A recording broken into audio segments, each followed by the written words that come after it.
BJP के प्रवक्ता doctor कौशल कांत मिश्रा, तस्दिका प्रवीण, कांग्रेस की प्रवक्ता हमारे साथ मौजूद हैं, संजय चक्रवर्ती हैं, टीएमसी के नेता हमारे साथ चर्चा में मौजूद, रमनीश वत्स जी राजनीतिक विश्लेषक के तौर पर स्टूडियो में हैं और अब से थोड़ी देर बाद संजीव कौशिक जी भी हमें ज्वाइन इन करेंगे पॉलिटिकल एक्सपर्ट के तौर पर। आप सभी का स्वागत करती हूं और सबसे पहले तस्दिका प्रवीण आप ही के साथ मैं शुरुआत करना चाहूंगी, क्योंकि आज प्रधानमंत्री नरेंद्र मोदी ने हैट्रिक की बात कह दी है। ये कह रहे हैं कि हम यहां पर हैट्रिक लगाने वाले हैं असम में, लेकिन आपको क्या कांग्रेस की जमीन कमजोर दिख रही है?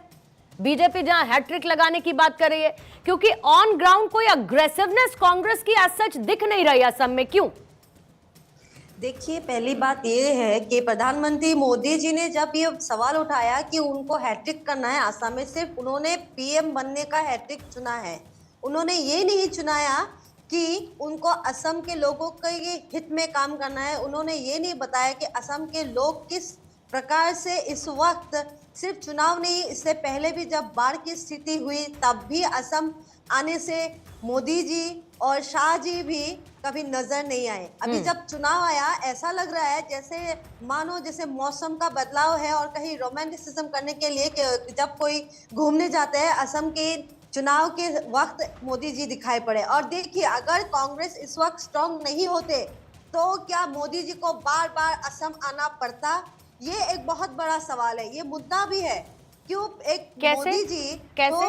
जो भारत के प्रधानमंत्री है, तस्दिका जी थोड़ा एक्सप्लेन करिएगा इसे, थोड़ा सा इसे एक्सप्लेन करिएगा इस पॉइंट को पहले, कि कांग्रेस अगर मजबूत नहीं होती तो पीएम को वहां पर कैंपेनिंग करने के लिए नहीं आना पड़ता, क्योंकि हर एक चुनाव में क्योंकि हर एक चुनाव में पीएम तो as a star campaigner campaigning करते ही है। को बार बार असम आना पड़ा है। अच्छा। ये सबसे बड़ी मुद्दा है। देखिए, असम के लोगों ने देखा है क्यों मोदी जी से प्राइम मिनिस्टर, ये प्रचारक थोड़ी ना है, वो भारत के एक बहुत बड़े पद में बैठे हुए हमारे प्राइम मिनिस्टर है। अच्छा। और बार बार जिस वक्त प्राइम मिनिस्टर को अगर असम में बार बार आना पड़े तो इसका मतलब क्या है कि असम में कांग्रेस मजबूत है, जमीनी तौर से भी मजबूत है, और आपको आने वाले चुनाव में इसका परिणाम अवश्य आप लोगों को दिखना पड़ेगा। और ये असम के लोग इस वक्त जो अलायंस का पार्टी है, आप लोगों को मालूम है, हम लोग जिस तरह से ग्राउंड में काम कर रहे हैं, ये 26 का जो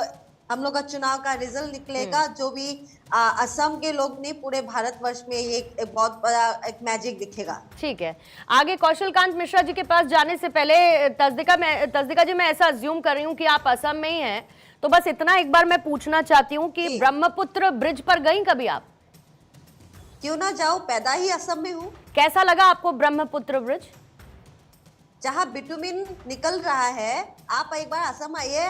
मैं आई हूँ तस्दिका जी, आई हुई हूँ, देखिएगा, आई हुई हूँ, और सिर्फ असम नहीं, जब अभी बारिश का मौसम तस्दिका जी मैं असम आई हुई हूँ, और असम के अंदर गांव-गांव तक की कनेक्टिविटी भी देखी है, सड़कों का जाल भी देखा है, फ्लाईओवर्स भी देखे हैं, अर्बन इंफ्रा जो बदला है वो भी देखा है। बस इसीलिए मैंने पूछा कि आप एक नए ब्रिज का जब बनवाया जाता है उसका रिपेयरिंग कैसे चलता है? नया ब्रिज तो हमेशा नया होना चाहिए, उसकी हालत इतनी नाजुक क्यों?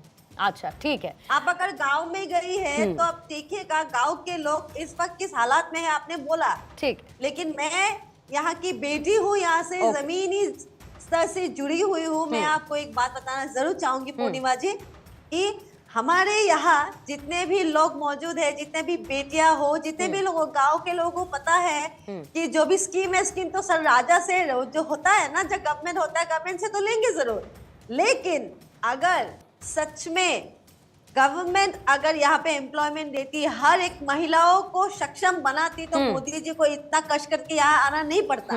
ठीक है। और दूसरी बात, ये जो भी घुसपैठियों के बारे में बात बोलते रहते हैं, उस पर मैं आऊंगी, मैं आती हूँ उस पर घुसपैठियों पर विस्तार से चर्चा करेंगे, आती हूँ मैं उसके ऊपर। डॉक्टर कौशल कांत मिश्रा, हैट्रिक की बात करना क्यों आसान नजर आता है? बीजेपी के पास विकास का आधार है, असम को बेहतर बनाने का आधार है, या फिर कमजोर विपक्ष का आधार है जिसका लगता है बीजेपी को फायदा पहुंचेगा? और अगर सब कुछ इतना आसान, तो फिर सवाल ये कि इतनी अग्रेसिव कैंपेनिंग पीएम की तरफ से, जो अभी अभी तस्दिका जी ने बात कही। उर्मिला जी, विपक्ष तो पूरे भारतवर्ष में कमजोर है, इसीलिए पूरे भारतवर्ष में माननीय मोदी जी की सरकार चल रही थी, उस पर तो कोई नई बात नहीं। तो असम कोई एक्सेप्शन नहीं है। और एक्सेप्शन असम में जिस तरह से हेमंता जी ने काम किया है कि अगर हम पूर्णिमा जी सरहद के दो राज्यों का हम कंपैरिजन कर लेते हैं, असम और बंगाल का, एक जगह बीजेपी की सरकार नहीं है, दूसरी जगह बीजेपी की सरकार है।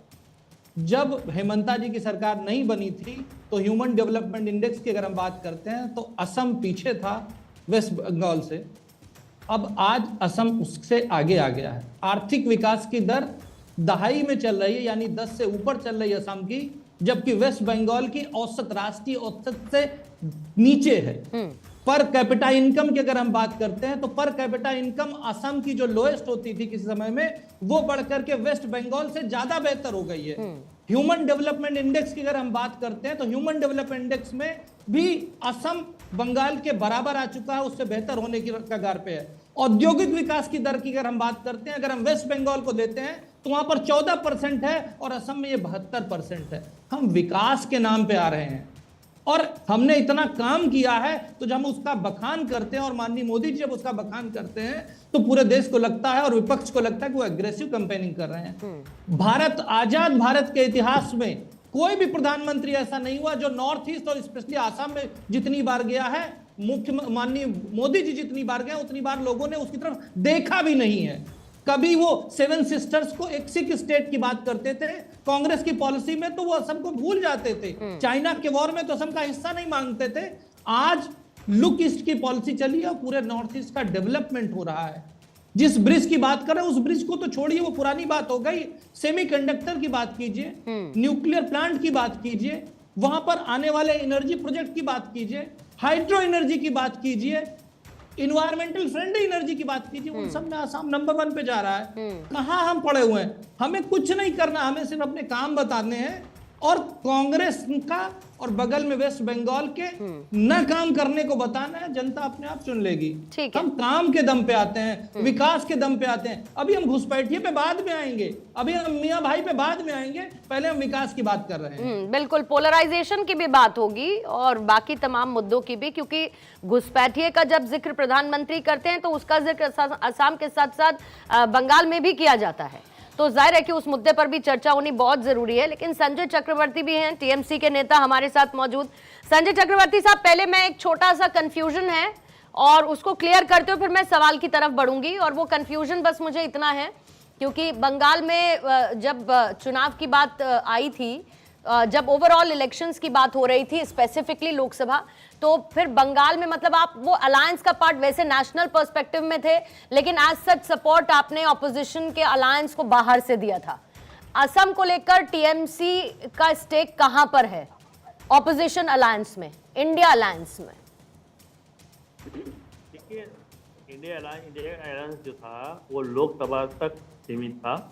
लोकसभा के बाद से इंडिया अलायंस का जब हमें जरूरत पड़ती है, जब हमें केंद्र में किसी बिल को लेकर के चर्चा करनी होती है, तो हम उसमें इंडियन अलायंस में हम उसमें हिस्सेदारी करते हैं।